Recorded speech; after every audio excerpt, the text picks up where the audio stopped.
10 grand. Someone else? How much do you need to cover your basic expenses? 8,000. 8,000? All right, I'm going to show you how to do that tonight. Okay? That's what we're going to do. And for you landlords, is anyone looking to buy more properties as landlord? Okay, because you want what? More what? More toilets? More aggravation? Well, you got more cash flow, right? So how much cash flow is good per rental for you guys here? How much would you be happy with per month? 600? 600? Okay. What about anyone else? 600 good? 2 grand. 2 grand. All right. Well, we're going to go after that tonight too, all right? All right. For you landlords who are still working a 9-to-5 job, I want to show you that you may be able to stop after this. You may be able to retire after this presentation. So get out your resignation letters, sign that bad boy, and get ready to take it on, all right? All right, so let's get into it. Now, we got to pivot this thing a little bit here. How about? I got it. Got that for me? Okay. So, did you guys know that 36% of all the travel in the United States right now, 2018, are for people staying 1 to 6 months? Raise your hand if you knew that. 2 people? Less than 1% of the whole room? So that means this is a wide open market for you. A wide open market. I'm going to show you where you can do that. There's a lot of opportunity by knowing that. There we go. Thank you. Extended stay America. Do you guys remember when you were growing up? There was just hotels, right? And motels, that was it. Then in the 70s, it started creeping up with extended stay, and it's just becoming more and more popular. Why? We've got laptops, we've got digital nomads, people can work wherever, there's a workload leveling, where a mobile society is growing, and people are staying longer times. Okay? So that's what I'm going to focus about for short-term rentals. I'm not going to be talking about the weekend stays. I'm not going to be talking about the 4 or 5 night stays. I'm talking about extended stays, which is going to be relevant here, even if the laws change. 30 days or more is going to be viable here, even if they crank up the tax, the TOT tax. You're going to be outside of that in the loophole. Anyone interested in that? All right, let's get into it then. So I wrote this book called 40 Ways to Increase the Net Income of Your Rental Property. It took me 7 years to collect those ideas. And I realized after I was able to relax that short-term rentals really set the platform for me to do all these other upsells. So they're profitable on their own, and they give you the ability to upsell housekeeping and laundry services and car rentals. So it becomes uber profitable. So that $2,000 someone said is not unreasonable. Short-term rentals was the platform that allowed me to make an additional $1,600 per month. Well, actually, I made $1,800 and I was able to pay my mortgage of my apartment complex just with ancillary income. That's what the book is about. So my mission right now, 2018, is to help 1,000 people generate enough passive income to cover their basic expenses. Okay, you guys imagine what that'd be like?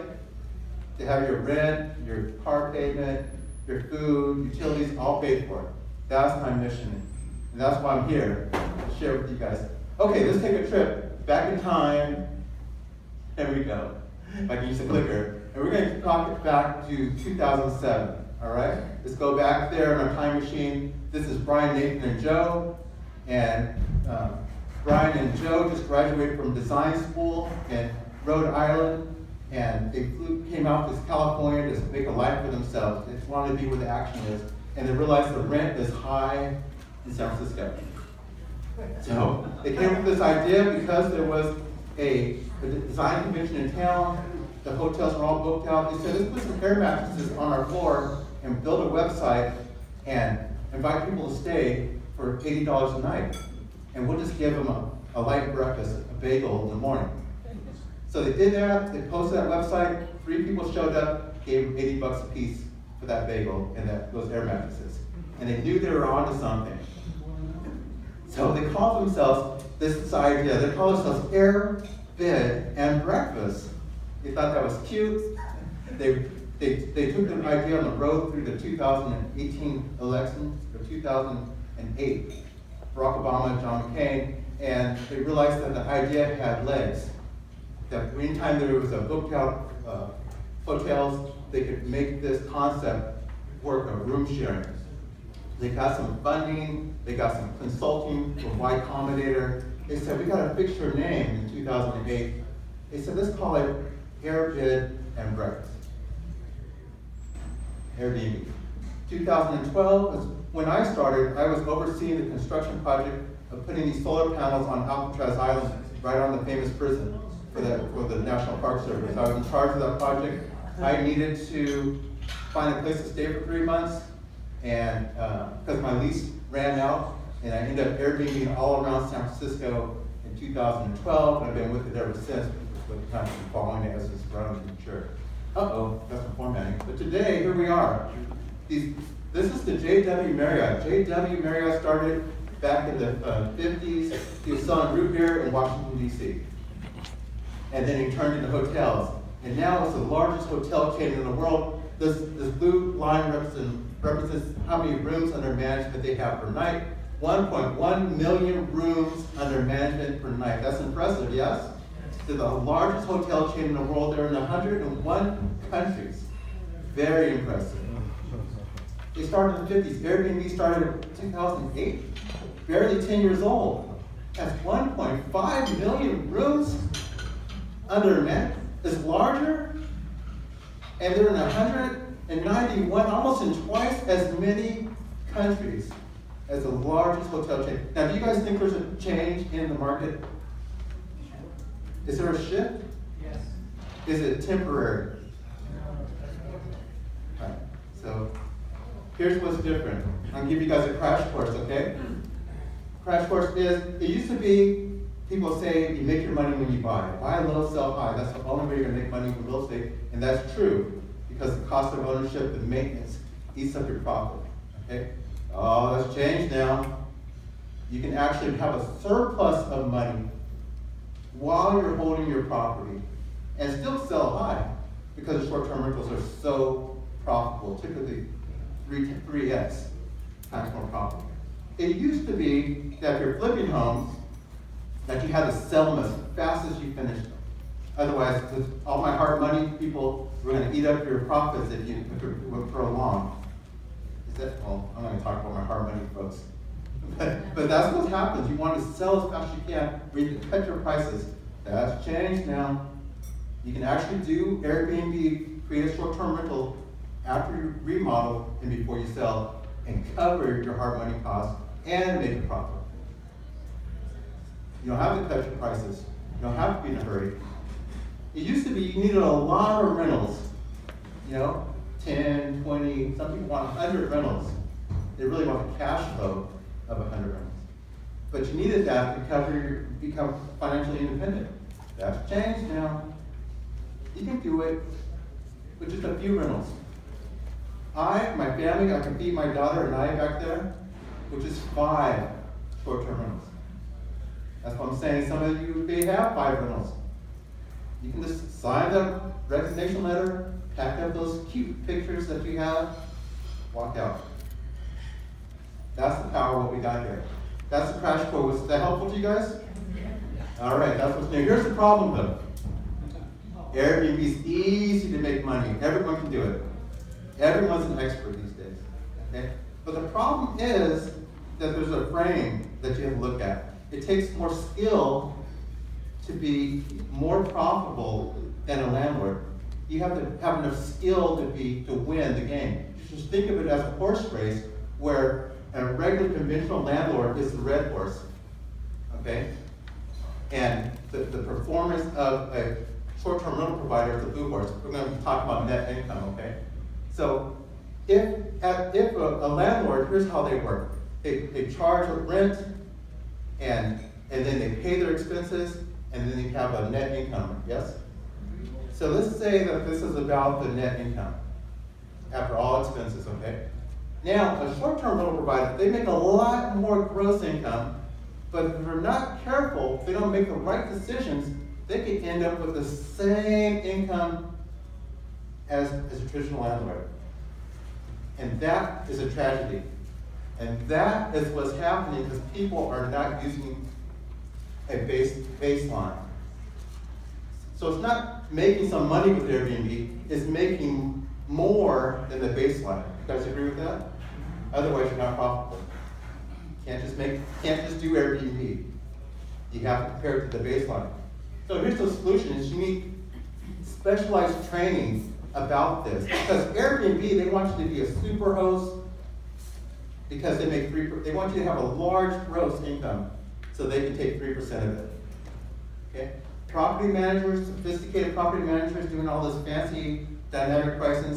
Ellen, you gonna be back there behind the post for me? I can't see you. I came all the way to see you. Okay, move on over. So, fancy property managers, they charge 20 to 30% of the gross. So who's looking out for your net? Nobody. So the way you operate to maximize your net is different than the way you maximize your gross. You guys perceive that? Yes. But no one's talking about it. No one cares about it besides us and landlords.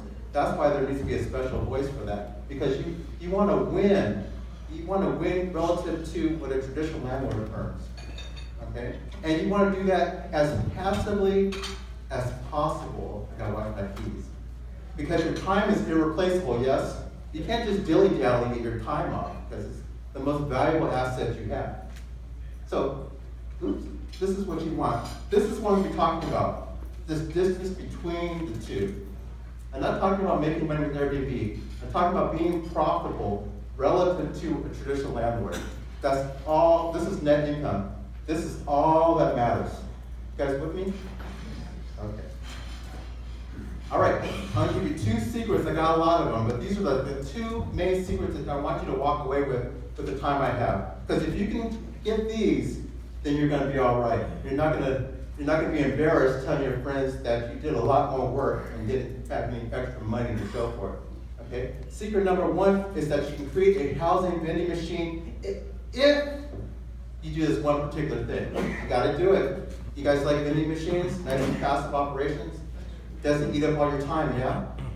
All right, secret number 2 is that, I'm about to jump up and down, is the marketing of your short-term rental. That's your business. It's not just furnishing things, it's the marketing of the short-term rental. I'll get into that. Let's dive into the vending machine. You guys want one of those? Yes. Is there such thing? Well, let's talk about a gumball machine. We have Buck. He may own a gumball machine. What's your name, man? Young lady? Patty may see his gumball machine. Oh, we want to put your systems in place. I'm getting too excited. You got to put your systems in place. So Patty sees the product. Patty goes over and takes care of the financial matters. And Patty dispenses the product. What is Buck doing? Nothing, right? He's just relaxed, right? What are you drinking, Buck? Wine. While she's doing the work for him, you just get involved with trying to count your money and the restock, okay? Now let's use Patty and Buck's mindset, the mindset of what we talked about towards housing, okay?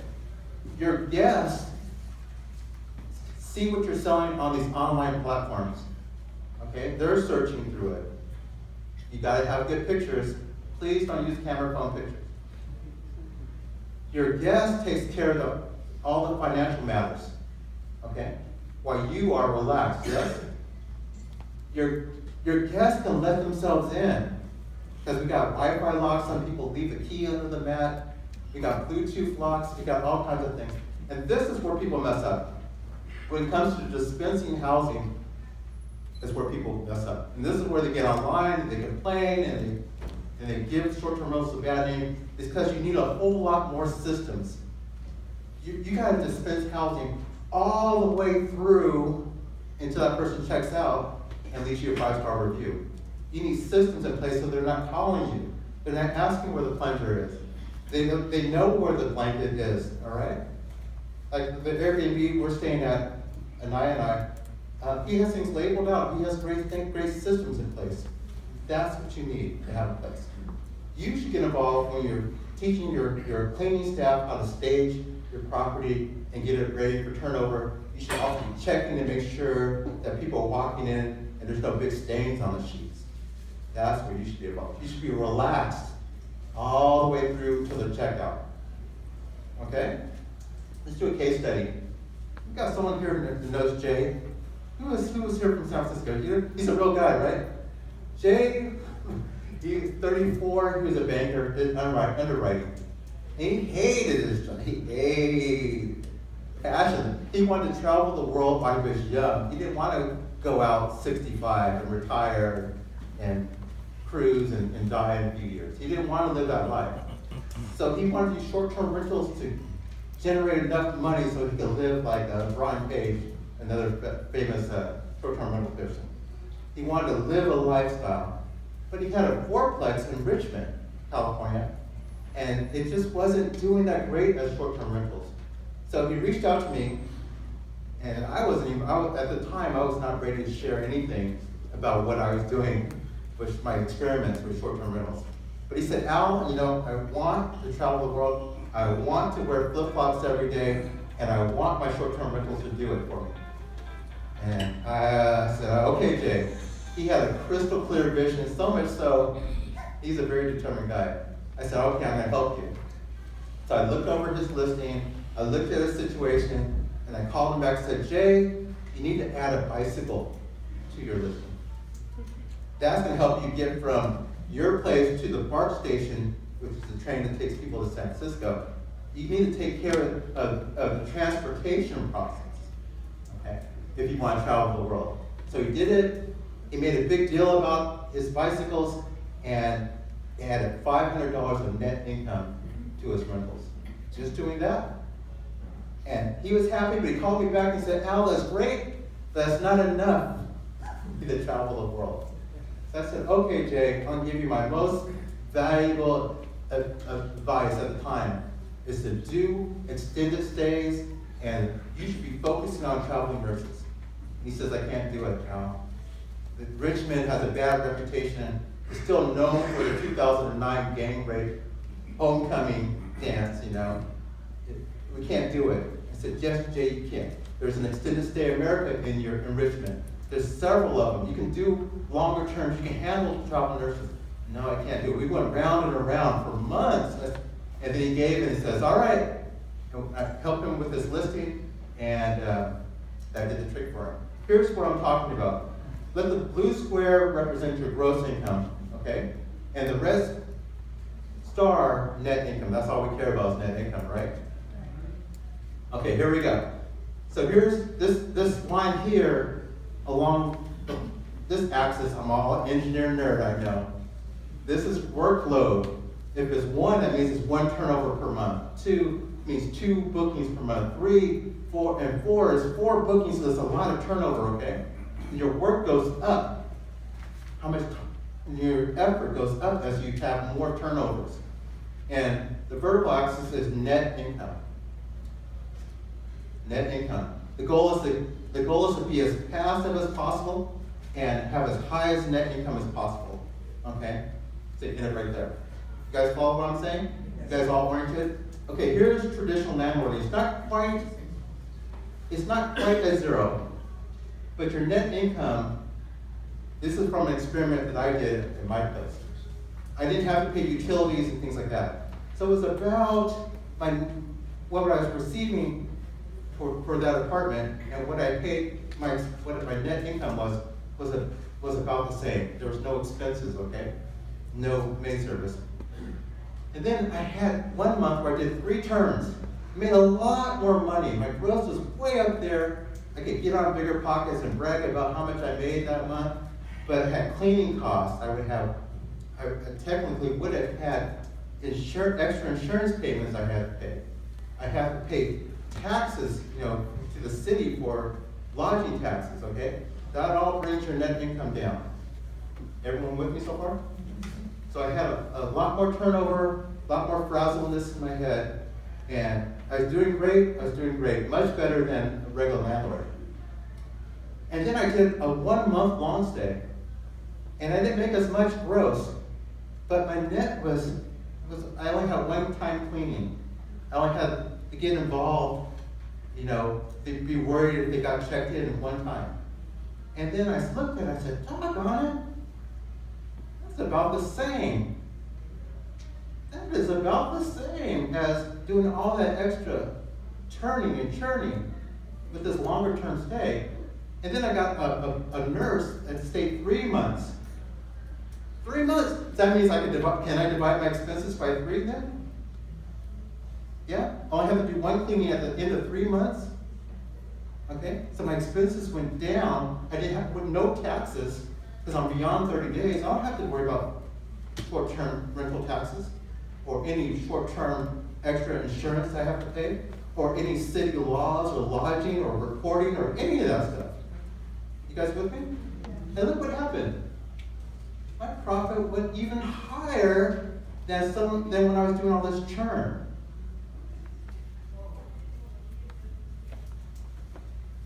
And I was like, doggone it. I'm going to focus on 30-day rentals and more. Yeah, the longer the better. If it's shorts, that's too much work. If it's a year-long lease, that's not, everyone's doing that. So supply demand says that's going to be the least I make as a landlord. This Goldilocks area in between is the most profitable thing. That was my logic. I'm going to take your questions at the very end because I got so much to cover. Here's Jay. I'm not sure if this will work, but he's launching lanterns in Thailand. He's been to Singapore, Japan, right? You can see it all over his Facebook. He's just traveling the world. He's got 21 of these short-term rentals, housing vending machines going. He hasn't talked to a tenant in 2 years. He's got his team in place. He's got his systems in place doing long-term rentals. It's screaming profitable for him. Jay says, I can stop this. I may have to play out. Oh, here we go. Jay says he made $100,000 more and retired a year or two earlier. Let's see, here we go. So he's only 34.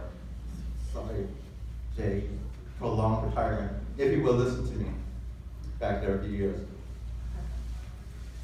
Yeah, you got to do longer term stays. It's the smartest, most efficient thing for time-wise and profit-wise that I see. If you're sharing your home, if you have a guest room in your house, then do shorts. Do those one-time type stays. That's good. But if you're interested in making more money as a business, longer term stays is it. You guys with me? Is that good for you? Yes. All right. This is kind of secret number 2. We've got a lot to cover. Hope you guys are staying with me. Anyone need to stretch? All right. Secret number 2 is the marketing is so important. This is Adam James, smart guy. He's in Tulsa. He has a master's in engineering finance, and 2008 wiped him out, left him completely homeless, living in his car. He felt like big degrees, he felt like a complete failure, and he was slipping into depression. And he just wanted to feel successful again. So he got some help, and he started flipping houses again, but the hard money lenders had extra hard money for him, very expensive money. And then it was taking him 2 to 3 months to sell the place. So he felt he was making his hard money lenders rich, and he didn't feel successful at all. So he reached out to me, and I said, let's come up with a marketing plan. So as soon as you finish that remodel, we're going to turn all the jets on and fill your vacancies. So that's what we did, call it the Blitz. And that's helped him pay his hard money costs while he was marketing it to sell. And then he stopped doing that. He said, I'm going off the hamster wheel and start doing longer-term rentals, extended stays. And he makes about $700 per month per unit in Oklahoma. So that's unheard of in Oklahoma. You don't make that type of money in Oklahoma. And he wants you guys to know he's feeling successful now. He's able to travel too. This is Chad and his lovely wife, Chad's a landlord, he's a realtor, he's also a full-time pastor, but he is not a well-paid pastor. He said, I was called to the ministry, but my kids were not. And I want to be a better provider. I want to have some extra income for them, okay? So I was in Oklahoma City, and he pulled some strings, got me to go to breakfast with him, and he took me around his rentals. And they were small houses on busy streets, and people were saying, no, this isn't going to work. I said, Chad, this is going to work. You can target business travelers staying for extended periods of time. Because there's 3 extended stay Americas in this town. So I know you can do it. He's like, Al, I don't even know where to start. I don't know any businesses or anything. I said, we're gonna do a marketing technique I call the breadcrumbs. We're gonna bring in shorts, people from Airbnb, and we're gonna optimize for business professionals. And then we're gonna find out what companies they came from, and then we're gonna work our way back to the money and build a relationship. You guys follow what I'm saying? We call it breadcrumbs. And this is Oklahoma. It's bringing him in $1,000 of net income per month. And it's a savings to those companies. It's a savings to them. They say, I'll do this. Yeah. So he works with the professional baseball team in town, and he houses the players and their families. They're business travelers. That's what he does. He loves baseball. He's right in their front office. He built that relationship. Just houses them. That's what he does. So he is having plenty of money to spend with his family. He wants you guys to know. It makes a big difference in lifestyle. So, there's a summary. You want some distance, right? We don't want a tie. We want some distance. We want that blue horse in front. That's all that matters, is you measure performance based on a traditional landlord. Now, if you're using systems and you're being a regular Airbnb host, that's what regular Airbnb hosts do. They use good practices, and they can make a profit. That's good. Now, if you want to go beyond that, you guys want more profit? Then you got to learn how to market. You got to learn a little bit about internet marketing. You got to know how to rank high, and you got to know how to stay relevant even when the market turns against you, when the market slows down.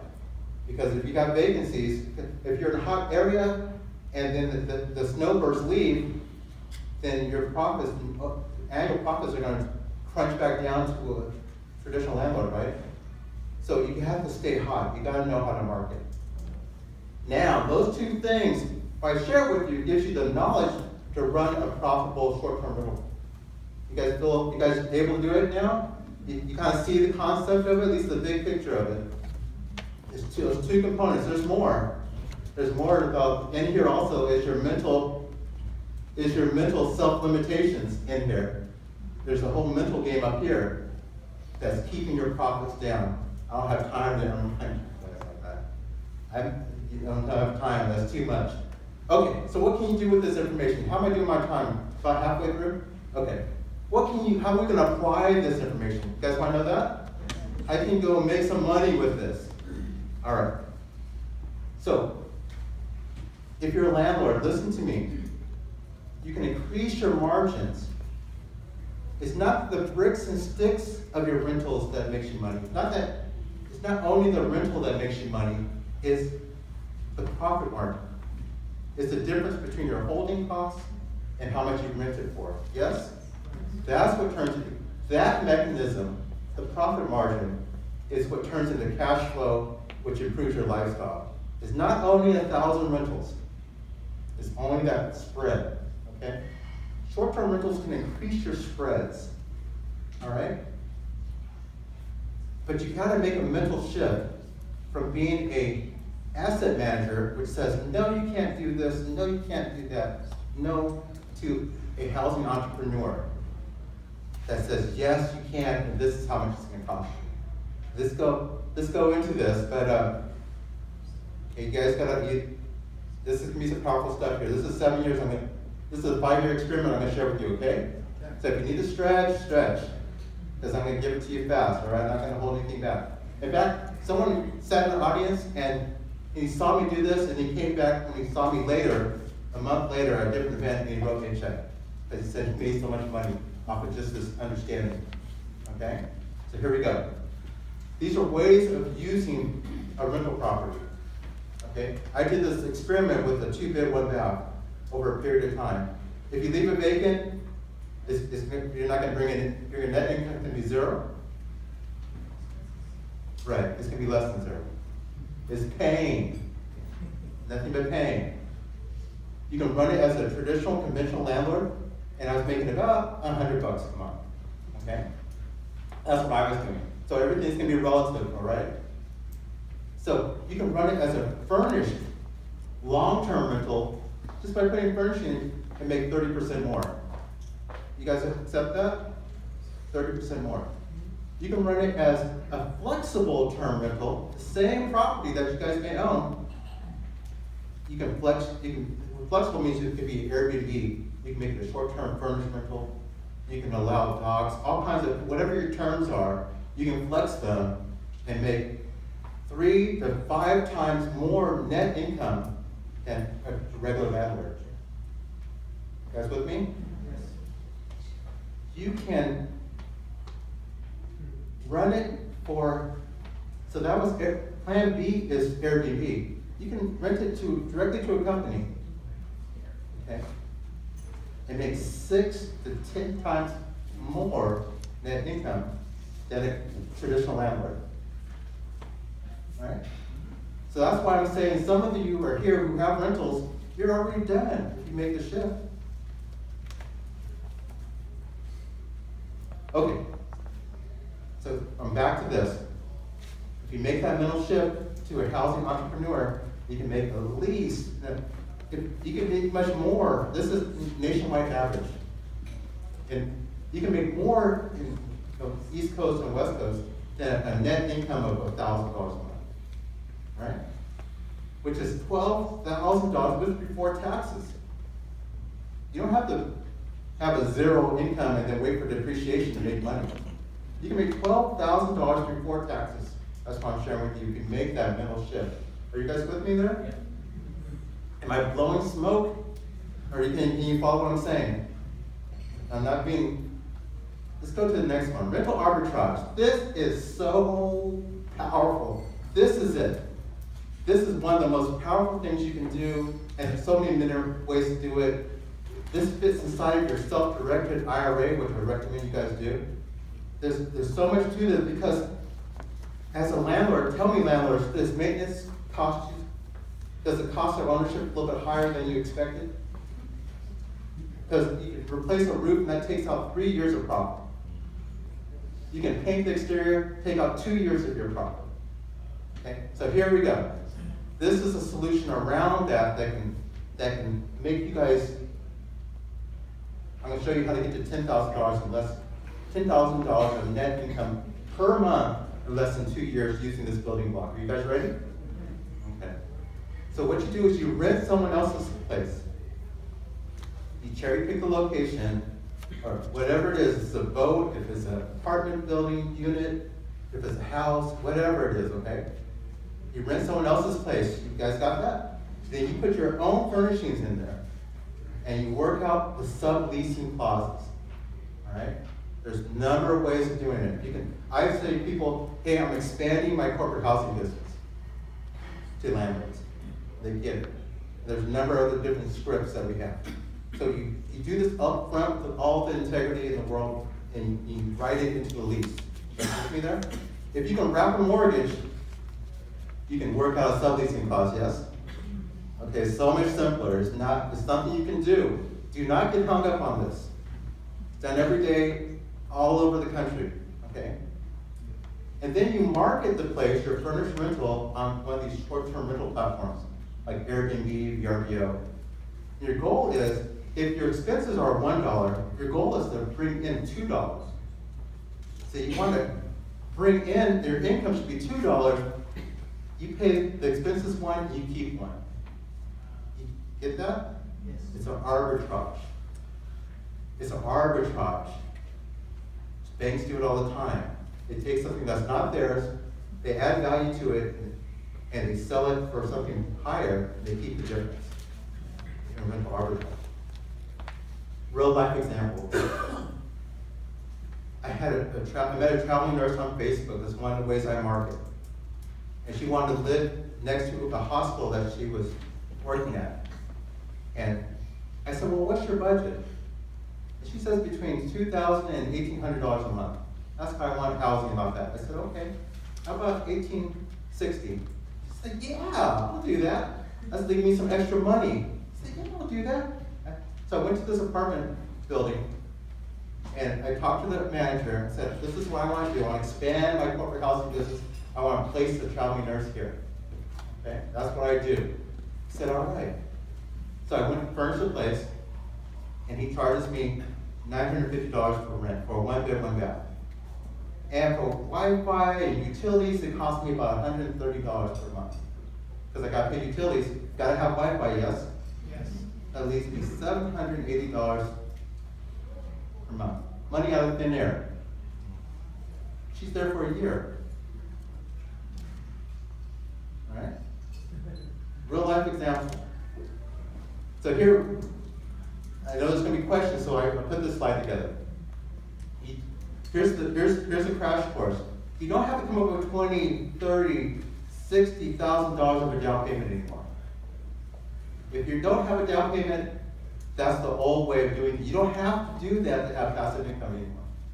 You do have to come up with a first month's rent and a deposit. You can borrow that from one of the hard money lenders or whoever, your friends, your credit card. Okay? So there's no restrictions anymore. You don't have to pay sales commissions and property taxes, all that transactional cost anymore. You do have to come up with a cost of furnishings. So it's going to be, for me, for a 1-bed, 1-bath, buying everything new in a hurry is about $2,800. Again, you can just borrow that. I'll loan you the money. Okay? There's not that much money. Can you guys do that? Yes. Okay, and you don't have to bear the risk of things breaking on you, which is scary. Finding tree roots going into the sewer lines, you don't have to pay that cost. If you're renting a place, if the roof leaks, who's that cost go to? If there's a toilet breaks, who's that cost go to? Right. But you do have to risk someone saying no to you, that they're not going to do this with you. I say to my community all the time, collecting no's is the cost you pay to accelerate your financial freedom. If you want financial freedom, all you do is collect no's. And then someone's going to say yes, and then you're going to be able to go. Okay? You got to have a little bit of guts to do it. Here's my business plan. So I came up with this, and then I'm actually living it out. Because I'm not a guru, I live out what I'm talking about. So this line here, vertical axis is net income. Because that's all I talk about is net income. And these horizontal lines here is months, number of months that I'm doing this experiment. You guys with me so far? Yes. And these blue lines are the net incomes per month, okay? So what I do is, first month, I put some money in, get it started up, and I keep all the profits until I have enough profit to set up another arbitrage, okay? Then I let the profits, those two build up until what? I'm able to do another one. And you see what's happening here? It's growing over time. I got 3 of them, all the profits of 3 of them building up, I can do a third. Then within 23 months, I'm able to take a $10,000 income per month. Well, this is assuming a $500 spread. But I don't do the math that way. I'm not going out like, oh, I make $500, I do 20 of them. I don't do that. I'm about profit margin. I want to do things with as few rentals as possible because I got to raise my family, okay? I'm going to show you that. Here we are, April 2018. I should be making $2,000 a month with 4 arbitrages, okay? But I'm actually doing $7,160, all documented on YouTube. Every single last one of them in just 10 months. Nope. Remember, I'm the guy who wrote the book about net income improvements, and I'm always insisting on spreads, and I'm upgrading. I work with travel nurses, and I said, no, their budgets aren't large enough. I gotta work with someone else who has a larger budget. Is the profit margin, not the number of rentals. Am I gonna get to 10,000 before 2 years? Absolutely. Absolutely. You could bet I'm gonna get to it quick, and I'm gonna document everything, starting from scratch. Okay? All right. You guys like that? Yes. Can you guys retire? Yes. Was I joking about that? No, I can show you exactly how to do it. I'm doing it. Anaya, am I doing it? Yeah. Do it. Every single one of them, walking her through it. Okay, here's the takeaways I want you guys to go through. I got a lot more to share with you, but I want to make sure you're with me. Is that if you want more cash flow, whether you own rentals or not, you need to understand this. If you don't own rentals, you can go out to a regular landlord and say, hey, increase their income and take it for yourself, right? If you're focused on the profit margin, the spread, so you can make, if you focus on that, you can make $12,000 per year. Okay? Net income, before taxes. Easy, do it more here, Southern California. Doing rental arbitrage, you may be a landlord and say, oh, I'm gonna wait for my rentals to be empty. That's what I said for 2 years. Stupid. I just like I didn't like money or something. You can arbitrage in a better location than where your rentals are, and make even a higher profit margin with lower risk. So I'm like, why am I waiting for my places to be empty? I can just go make money. Just go make money. Safer. Okay? Because as a landlord, you're cash strapped anyway. You might as well go do something that's profitable. With that, with rental arbitrage can make $10,000 per month within 2 years. Taking it easy within 2 years. Okay? All right, I want you to walk away with that. And there's so much more. I didn't talk to you about putting rental arbitrage inside your self-directed IRA so you can make all that money tax-free. You can do that because there's no debt involved with it. There's all kinds of, and it's, remember, 30-day, I'm not giving short IRA advice. I'm telling you, I know of a person who put in doing 30-day rentals. Rentals are allowed in your retirement accounts, yes? 30 days counts as rental income. 30 days or more, month-to-month landlording. Put inside of your Roth, there's a number of, all the self-directed people can teach you that. You're saving 30 cents out of every dollar. Funding your retirement, which is a handful of arbitrages. Why wouldn't you do that? Okay, there's so much more. Your head spinning? Can you guys process all this? You guys good? Yeah. All right. So, if you're ready to give it a try, I can keep going. I can answer some questions now. I got a lot more to show you. Guys want me to keep going? Yes. Okay. Let me take one question. I was going to ask you something about the self-directed hours. It's something about the self-directed Roth. Yeah. Does it have to be 30-day or more rental in order for that income to qualify as tax? Does it have to be 30 days more? There's a UBITS thing that I don't know when I get to, but it's gonna kick your butt. Yeah. I want to be known and do what's always been called landlording, which is 30 days a month or month rental. Okay? But I'm not qualified to give advice on. I'm gonna give my disclosure. You guys ready to give this a try? Let's talk about this. What if you fail? Anyone asking themselves, what if I try it and fail? Okay? Well, let's look at this. If you shoot for the moon, plan A, try for corporate rentals. If you fail, all right, you put all that money into it, if you fail, you fall back to doing Airbnb. Airbnb is your backup plan. Are you guys with me? Yes. Okay? And what if you fail at doing Airbnb? You just can't pull it off. Well, you fall back. You got another safety net. Okay? Your safety net is long-term furnished rental, 30% more. You can pay off your costs. Okay? And then you can just, whatever, pay off your costs. If you fail at doing long-term furnished rentals, then you fall back to doing traditional landlord. That's where, in my mind, I don't want to insult anybody, but in my mind, traditional landlord is the least profitable thing you could possibly do besides leave it. It's the least profitable thing you can possibly do. Okay? All right, leave it vacant. You don't want to do that.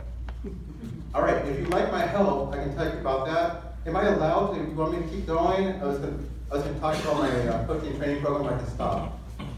What? You want me to go, Eric, or you want me to stop right now? Feel free to take a minute and talk about it, and then Okay. we'll take questions right after that. Okay, I'm going to through this. If you like my help, I have a coaching and training program called Airbnb for Landlords. It's been about 3 years coaching people and training them. It's coaching and training. And it's like Chad, I was teaching about business travelers. Because there's a bucket, either people coming to your place are going to be tourists or they're going to be travelers. And tourists have all the problems associated with them. So stop doing that. How to focus on business travelers. That's all my focus. Okay? You guys are in a touristy area, but you can't focus on just business travel. And that's a guide I put together based on my years of travel. There's templates to make a housing vending machine, which should all be involved. So you can eliminate, you don't want calls. You want a thorough guest manual, self-explanatory systems, like labeling where the utensils are so people can see it before they even open the door. You want everything labeled, okay? There's so much more into that. I'm really proud of that workbook. Christine, she was in a small city, said she couldn't do it. I coached her through it. She said Al was a Tony Robbins of inspiration. Al's the Airbnb what Tony Robbins is to inspirational change. I always showed that off. There's these details about how to increase your profit margin, how to know when to reject people, know the difference between landlording and short-term rentals, and how to transition from short night stays to longer term stays. You gotta know how that. Again, it's profit margin I'm focusing on, not number of rentals. And eliminate vacancies, that's in there. Another testimonial. Rental arbitrage, everything you need to know about rental arbitrage. And the scripts of what to say. And like Jay, how to market to traveling nurses is in there. How to find them and how to price it so that you can make them a profit margin.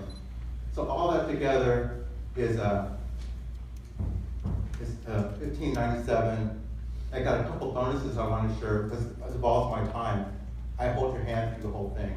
And one of them is private Facebook group and a mastermind. This mastermind, we talk once a month and talk every day on Facebook. Let me skip this. Another testimonial. Steve, if you get stuck, unlimited email support directly to my iPhone. So I help you out.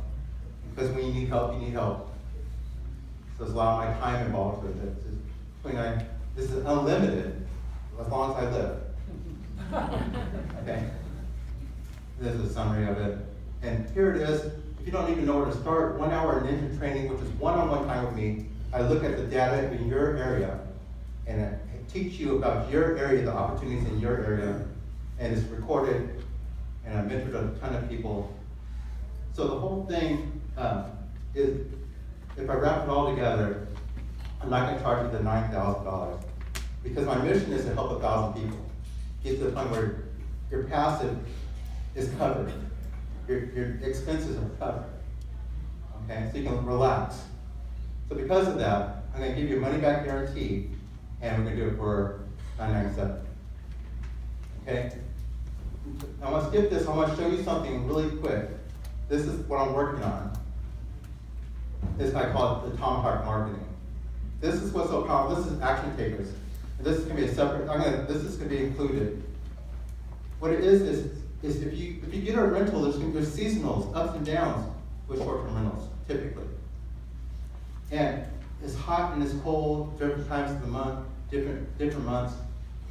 And if you're a regular person, you're going to have ups and downs. But what about the down times? You got to know how to market. So the Tomahawk marketing is you take a Facebook ad, And Facebook ads, you can tell it where to go. You can say, stay within a 1 mile radius of this. So we target extended stay America.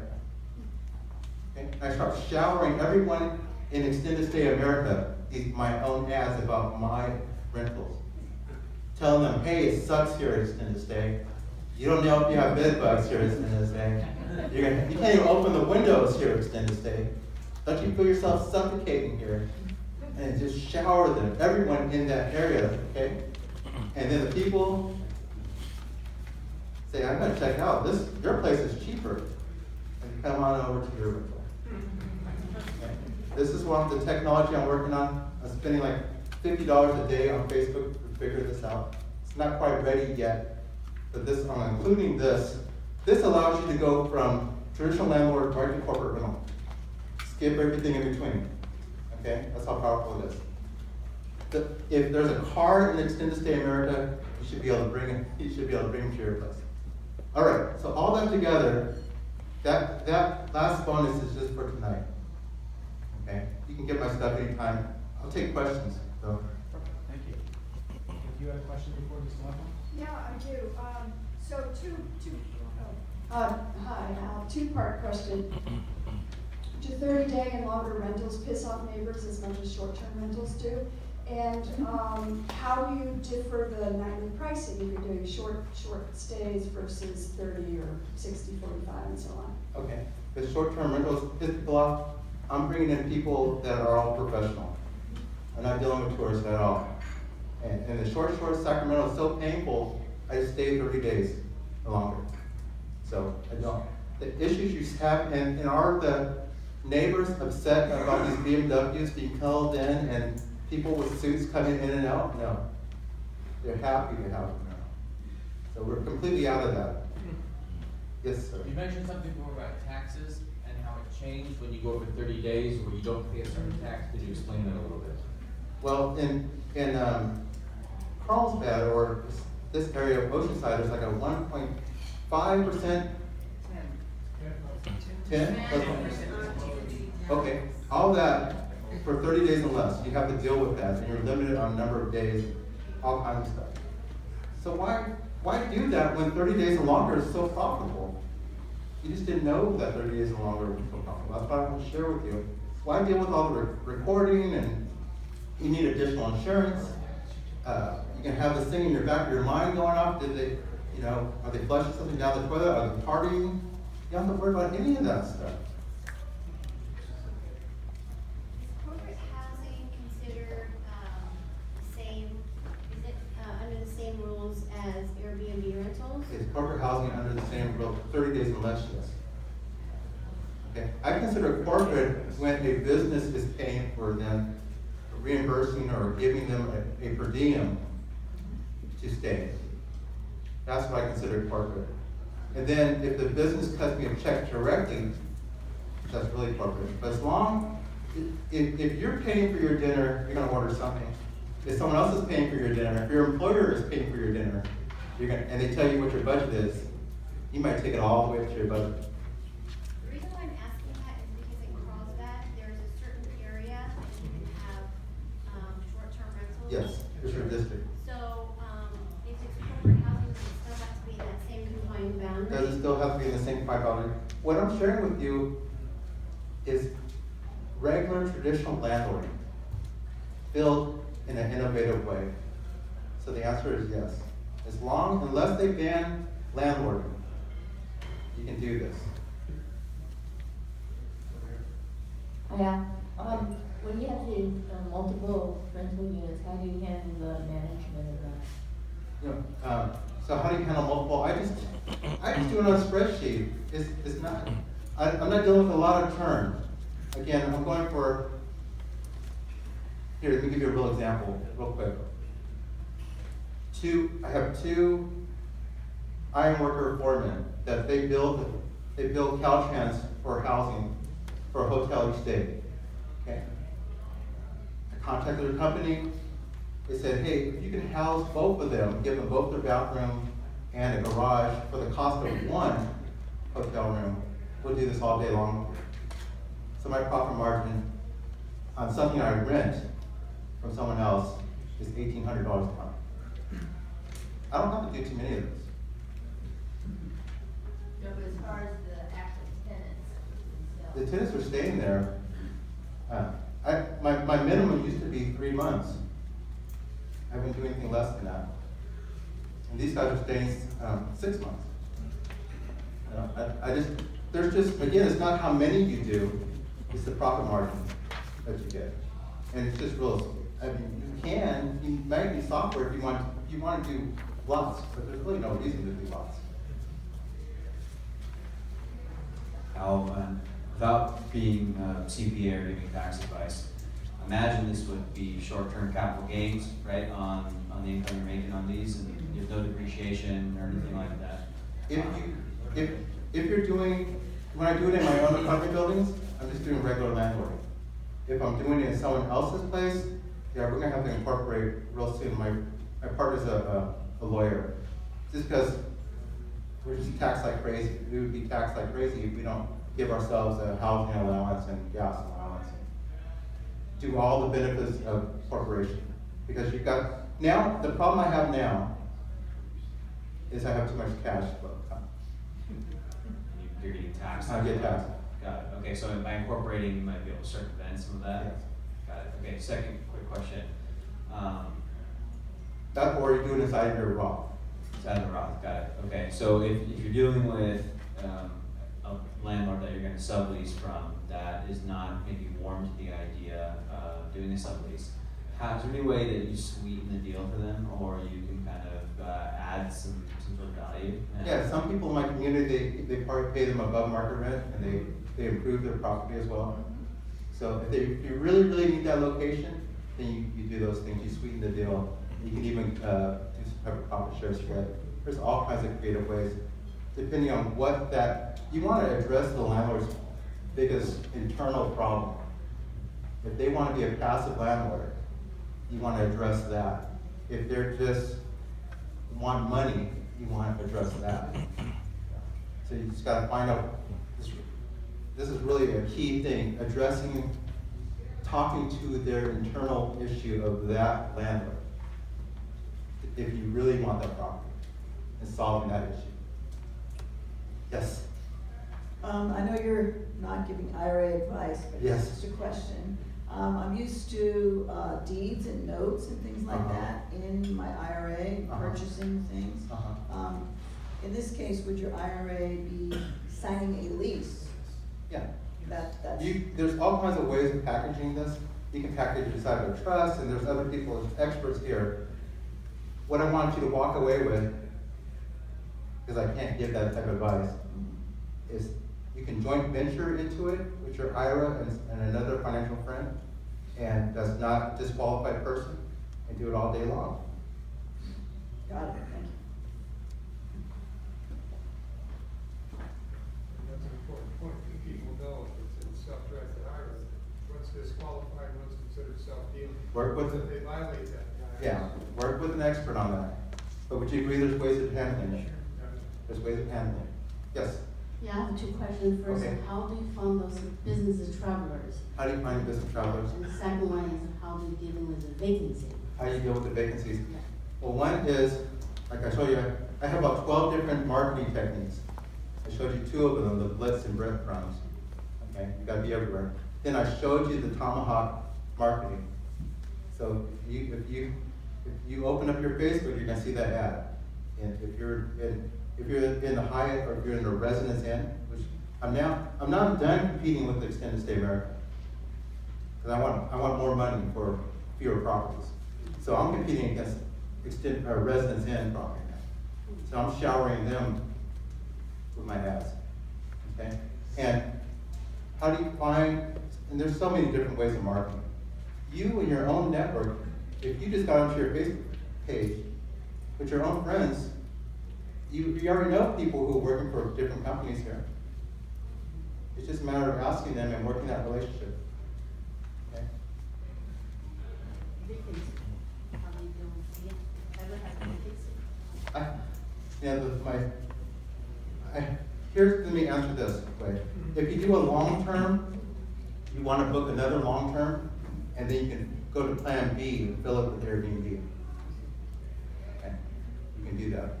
You can buy the permit. If you want to do short-term stays, you can do that to fill your vacancies up. One of your earlier examples, you mentioned how much of an impact the bikes had. For the corporate rentals, is there any amenity or furnishing or any kind of special thing that you do that you find really makes it more attractive versus other people trying to do the same thing?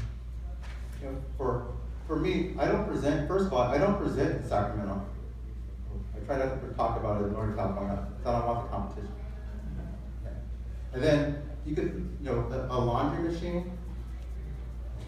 That's something. And then for these iron workers, one thing I offered them was to have someone do their laundry for them because they go home on the weekends. And if you show up with I know this. If you always show up with your wife, you haven't seen her all week, and you give her a load of dirty laundry, versus having that done by someone else so that they show up, they don't take their dirty laundry home. They show up and it's all done for them. Now there's a number of different perks depending on who you're going after. Iron workers is, an ESPN package on it, if you want that. So, corporate people, give them just a $10 Starbucks card means a lot to them.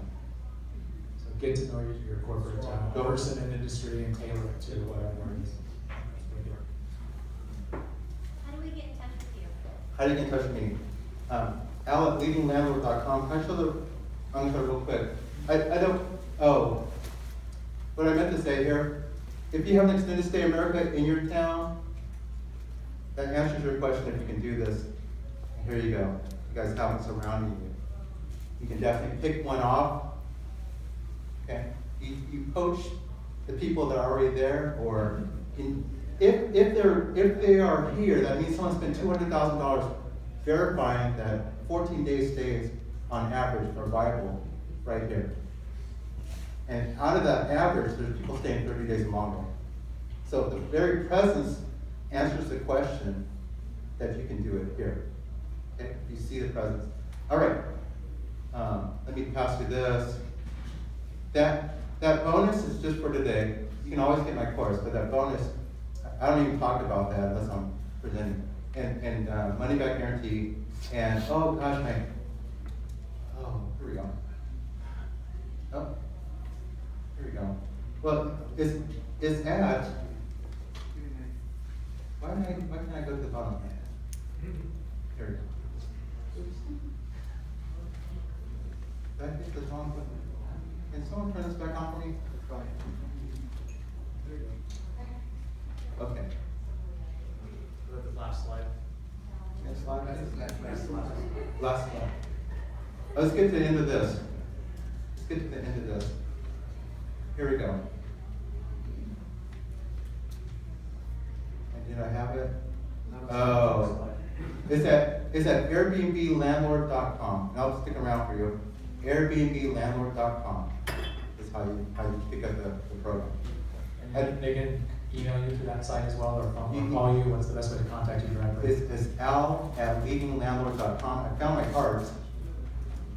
And al@leadinglandlord.com will give you a card. Awesome. And you want to stick around and answer some I questions will. while afterwards? I'm gonna stick around. Al, thank you very much. We really appreciate you traveling down to this is a Take That gift card, and so you can choose which charity that you want this to go to. So Awesome. small token of our appreciation. So thank you very much. Thank you. Don't forget to sign up tonight for the holiday party if you guys would like to, or sorry, for the anniversary party if you'd like to attend that. We look forward to seeing you next month as well. And please stick around, ask Al any questions that you've got. Drive home safely. Thanks for being here tonight.